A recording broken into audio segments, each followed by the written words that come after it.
అభయహస్తం పథకాలకు దరఖాస్తు చేసుకోవడానికి అప్డేట్ చేసిన ఆధార్ కార్డు తప్పనిసరి కావడంతో ప్రజలు ఆందోళన చెందుతున్నారు. నిర్మల్ జిల్లా భైన్సా పట్టణంలోని ఈ సేవా కేంద్రం దగ్గర జనం బారులు తీరారు. ఆధార్ కార్డు అప్డేట్ చేసుకోవడానికి ఉదయం 5 గంటల నుంచే క్యూ లైన్లో నిల్చున్నారు. గంటల కొద్దీ నిలబడలేక చివరకు చెప్పులు కూడా క్యూలో పెట్టారు.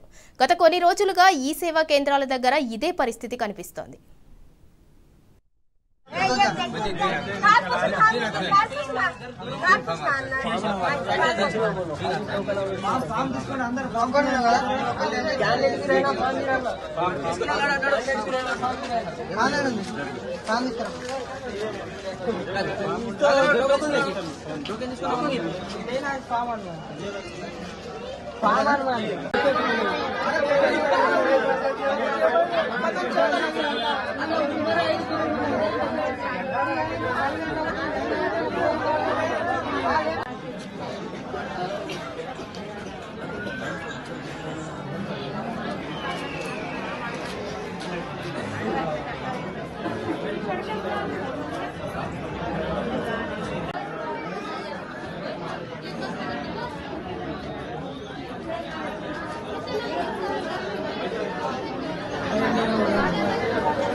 ఇప్పుడు